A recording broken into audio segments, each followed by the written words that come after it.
Ladies and gentlemen, book club. I haven't written my intro, so that was my intro. Very nice, Lizzie. Very nice. So good. Back due to popular demand. It has been so long. Di Campbell and Nerida Ashcroft now join me in the studio. Hello, ladies. Hello. Good to be here. Thanks for inviting us back. I know, I wanted you back. Now, I have had some listeners saying to me, when is book club? I miss it, like literally asking for it. And I mean, basically, I think at the end of the day, we can blame it on jolly old COVID, can't we? Because it's only the last few weeks that we've actually been back all in the office, all in the studio together, able to do our thing. Yeah, and it's great to be back as well. There's something to be said for community and just being around people, eh? It's just... Definitely a different vibe to work. Yeah, and it's great. a good one. Yep. Indeed. And so we are here today to talk about books, 3 books. We're going to kick off straight away with Nerida. What have you been reading, my friend? Oh, so good, Lizzie. Honestly, 10 out of 10 for this book. I loved it. It's called The Crooked Branch and it's by Jeanine Cummins. So it tells the story of 2 mums. And so straight away, I'm like, okay, I'm totally in on this. So the first mum is Magella and she lives in New York in its current day. And the second mum is this lady, Ginny, who's in Ireland in the 1840s and she's got a rather large family. And so the New York mum, she's a brand new mum and she doesn't realise it, but she's suffering postnatal depression. She's in complete denial, just doesn't understand that all the crying and all of the thoughts and all this sort of stuff mean that there's something going on. And so she keeps sort of denying that. Anyway, I found it really interesting because that was my story actually when I first had my very first baby. And so like hearing her thoughts and hearing the way she describes all this sort of stuff, it's like, oh my gosh, that is amazing. So she tackled that really, really nicely.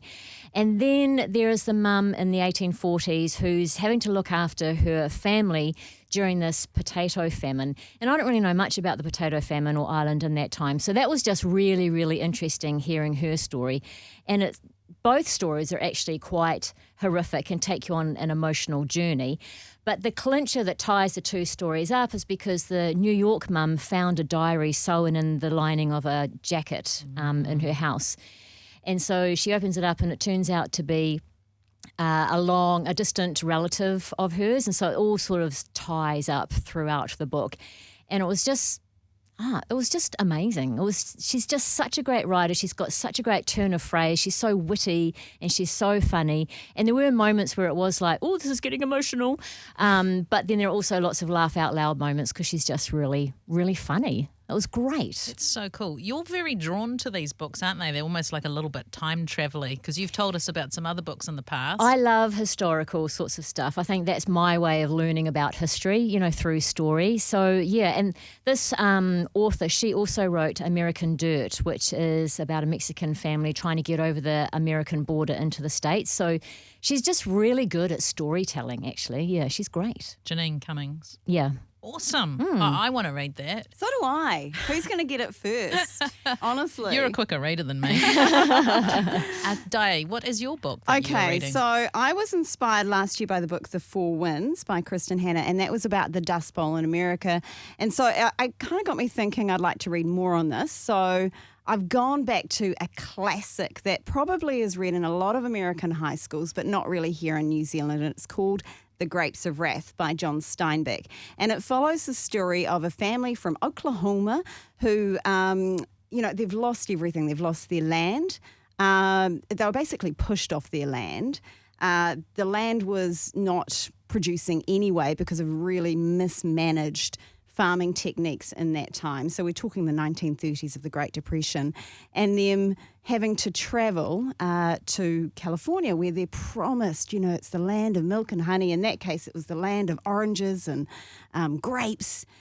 So to be fair, I'm only 3/4 of the way through, but I'm liking it so much because it's the story of a family that are essentially refugees in their own land. So when they get to California, there is so much prejudice against what they call the Okies, which are people who have had to travel from the Midwest or that part of the country because it's simply not feeding them.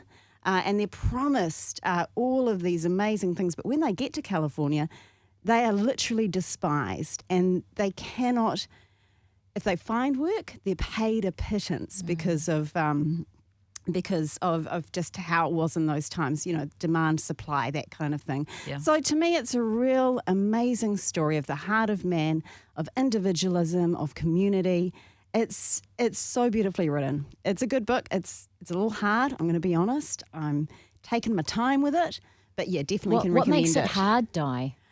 Because they speak an Okie language from back in the 30s. So, it is English, Yes, but it's very different. So, you're reading that, Right. and yeah, it's just a different kind of book than I'm used to reading, but really good, They very both- poetic. both sound amazing books, you two, and I have to say you're both very good book reviewers. Oh, thank you. Very much like. Now I'm turning to a very different space in reading a book. It is not fiction, it is fact. Or some people might think it's fiction actually when they read it. It is called How Heaven Invades Your Finances by Jim Baker. Now people hear the name Jim Baker and they freak out because Jim Baker, he was some dude back in the day. I think he was in ministry and I think he did rip people off. Yes. So unfortunately this guy has the same name. So it's not the same It's guy. not him, just to clarify. This guy is actually really cool. He's the pastor of a church somewhere in the States, senior pastor of Zion Christian Fellowship. And he's actually quite a hard case. And what ended up happening is in his church, lots of people were getting phenomenal healings, like massive breakthrough of all sorts of health issues. And he felt really challenged by God to then go after people having breakthrough in their finances.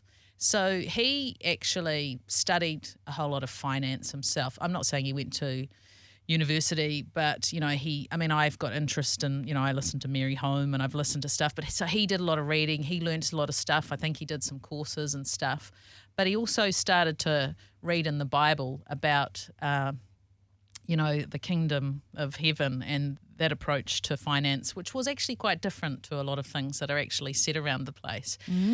So much so that he actually did 18-week, I don't know if it was one after the other, but a 18-part teaching on finance and breakthrough in his church. And all these people, a lot of them were people that were in massive debt and things changed. And so, I was actually quite intrigued by this, and I watched because he does some online courses and stuff, and I just watched this particular thing and it made a lot of sense to me, and I thought, I don't want to sign up for the course, but I'd like to read something. And the interesting thing was, because as I just mentioned, I like the like of Mary Holm and one thing and another, and I want to learn more, but I wanted to learn with a kingdom of God principle as well, but somebody who I felt was legit. Now, I don't find this guy rah-rah, but he is a little challenging, and I wouldn't say that the book is necessarily for everyone, but I felt that it was for me. And I've been reading it slowly because I've been challenged, and I'm like, oh, gosh, okay, I'm just going to put that down. Yep, I'm a little uncomfortable, but it's not. But I like to be challenged in my faith. I like the walls being pushed out. Do I?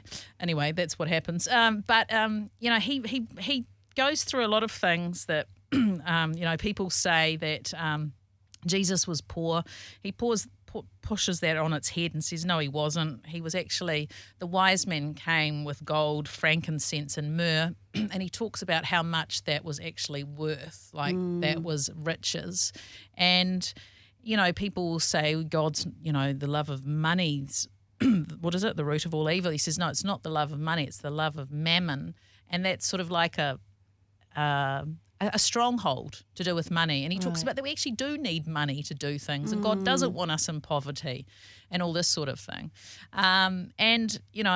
Like you, Di, I'm only partway through this book, and in fact, I'm reading it and I feel like I have to go back to the beginning. I feel like almost like I have to study because just a fresh perspective on it. Yeah, I'm it's guessing. a fresh perspective. It's sort of blowing my mind. It's teaching me stuff, and it's like I need to read it and then take time, so to sort of process it. Yeah. So it's a very different book, and I don't think it's for everybody. Do you know what I mean? I think some would just go, ugh. But I felt very much led to read it. I bought it, and I don't buy a lot of books. I'm very much a borrow a few girls. I go to the library. Yeah. But I felt that it was something I needed to have. I'd recommend Ooh, it. It's nice. really, really interesting. Yeah. It's quite intriguing. So, girls, just a recap of the name of your book and your author. The book is by Jeanine Cummins, and it's called The Crooked Branch. Die. Yeah, I've gone classic with The Grapes of Wrath by John Steinbeck. And I have gone somewhere else completely different called How Heaven Invades Your Finances